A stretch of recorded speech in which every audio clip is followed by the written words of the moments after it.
April 1945. After nearly 6 years of brutal warfare, Soviet forces have massed along the Oder River in eastern Germany. Hitler's stronghold lies just 60 kilometers away, yet the Nazi regime and its military are bracing for one final, desperate stand, the climactic struggle of the Second World War in Europe. By early 1945, the Red Army had reached the Oder in January, yet supply shortages and the need to secure their flanks postponed the final push. Soviet planners initially targeted May for the offensive, but Stalin grew anxious. Despite personal assurances from Supreme Allied Commander Dwight Eisenhower that Western forces would not advance on Berlin, Stalin remained deeply skeptical and ordered the assault brought forward by several weeks. The Soviet plan called for 3 army groups, known as fronts, to close in on the Nazi capital. Marshal Georgy Zhukov's First Belarusian Front would drive straight through German defenses on the Silo Heights and thrust toward Berlin along the primary east-west highway. Marshal Ivan Konev's First Ukrainian Front would sweep around from the south, while Marshal Konstantin Rokossovsky's Second Belarusian Front would launch slightly later to shield Zhukov's northern flank.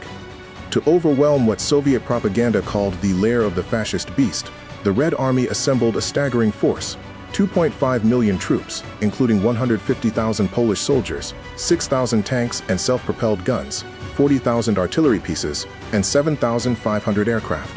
Experienced but exhausted from relentless combat and rushed preparations, these men faced a formidable final objective. On the German side, Army Group Vistula under General Gotthard Heinrici and part of Army Group Center under Field Marshal Ferdinand Schorner confronted near impossible odds. Their combined strength amounted to roughly 1 million men, 1,500 tanks, 10,000 guns, and 2,000 aircraft. While elite Waffen-SS and Panzer divisions still packed considerable punch, much of the remaining force consisted of understrength, poorly trained units and Volkssturm militias composed of elderly men and boys. Defensive preparations were improvised at best. Despite 3 designated lines at Silo, chaos reigned, and the Germans lacked the reserves or mobility to repel any significant Soviet breakthrough. On the eve of battle, soldiers on both sides drew on conflicting impulses.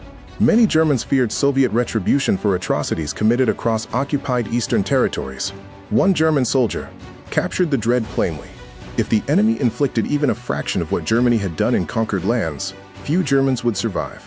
Others fought out of loyalty to comrades, residual faith in rumored wonder weapons, whispers of a future alliance with the Western powers, or simply fear of their own military police, the so-called chain dogs, who enforced discipline with lethal authority. Soviet troops were driven by an equally complex mix. Many burned with rage over the devastation German forces had inflicted upon their homeland. Official exhortations reflected that fury, making clear there would be no mercy shown to those who had sown destruction and were now reaping its consequences. Others advanced under the watchful eye of the feared NKVD secret police, while committed communists fought out of genuine ideological conviction. For soldiers on both sides, the military hierarchy still held. There was no simply walking away until the command structures themselves collapsed. On April 16, 1945, the offensive erupted with a thunderous artillery barrage along the Oder and Neisse rivers. At Silo, the Germans had wisely pulled their troops back just beyond the bombardment's reach, then reoccupied their positions once it lifted. When the Soviets activated searchlights to dazzle the defenders, the beams instead silhouetted their own infantry against the darkness. Troops struggled up sodden slopes while vehicles became sitting targets on congested roads. The assault stalled within hours. Facing immense political pressure, Zhukov made a costly error. He committed his armored reserves prematurely, sending tanks grinding through infantry already pinned down below the heights.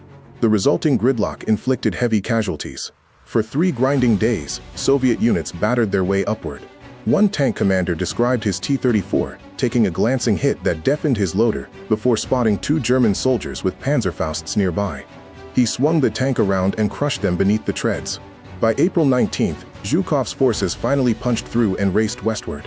Further south, Konev's crossing of the Neisse proceeded more smoothly thanks to better coordinated artillery and thinner German defenses.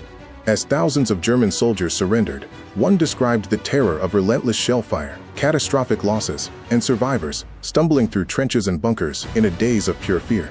The battle for Silo Heights cost at least 33,000 Soviet lives and roughly 12,000 German.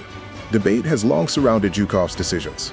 Some historians condemn his willingness to spend lives for speed, while others argue that assaulting a fortified high-ground position under political pressure for rapid results was inevitably going to be costly.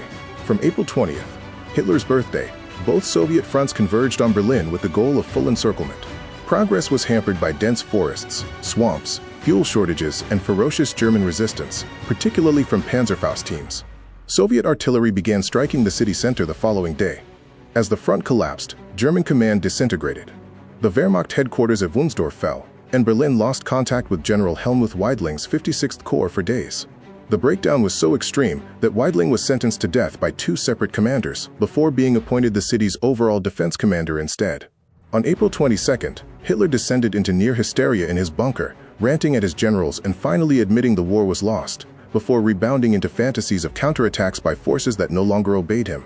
Senior Nazi officials seized the opportunity to flee in what became known as the Flight of the Pheasants. Himmler even secretly attempted to offer surrender terms to the Western Allies through intermediaries, but was flatly rebuffed.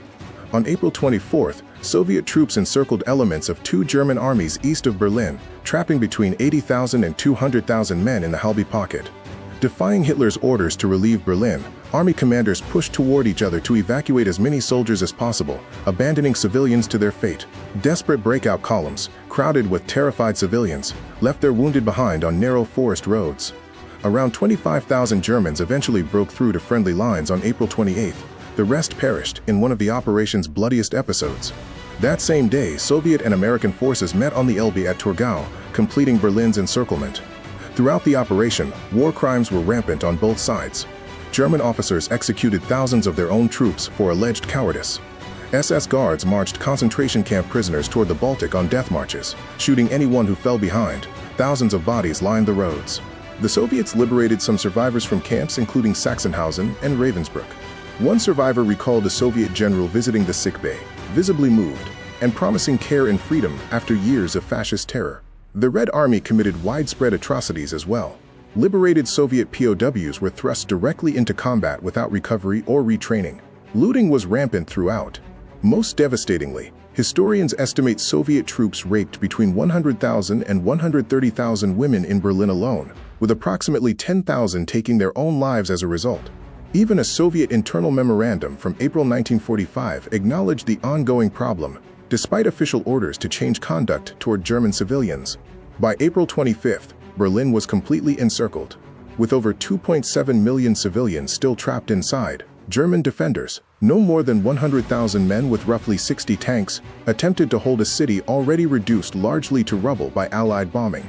Elite Foreign Waffen-SS volunteers from Scandinavia, France, and the Netherlands were distributed among Volkssturm militia and hastily assembled alarm battalions. The Red Army's primary objective was the central government district, including the gutted shell of the Reichstag. Soviet assault teams, combining infantry, engineers, flamethrowers, and artillery, cleared the city block by grueling block in the style refined at Stalingrad. One German soldier recalled a Soviet tank halting directly before his trench, its commander emerging to ask whether they really wanted to die in the final hours of a war already lost. Most encounters ended far less peacefully. Civilians sheltered wherever possible, under train stations, inside flak towers, enduring appalling conditions. In Soviet-held zones, the Red Army distributed food and restored water services to curb disease. On April 30th, Hitler married Eva Braun in the bunker before the couple took their own lives. The news left many Germans stunned. One journalist observed bitterly that Hitler had deliberately destroyed everything he could, while those who had believed in victory trusted that he shared their faith. He never did. Joseph Goebbels assumed the chancellorship briefly, before killing himself, his wife, and their 6 children on May 1st. Several groups attempted desperate breakouts. Some survived, most did not. On May 2, 1945, General Weidling formally surrendered Berlin and its remaining defenders to Soviet forces. The Red Army suffered at least 80,000, killed in roughly 2 weeks of fighting. German military losses may have reached 100,000, with civilian deaths estimated between 20,000 and 100,000.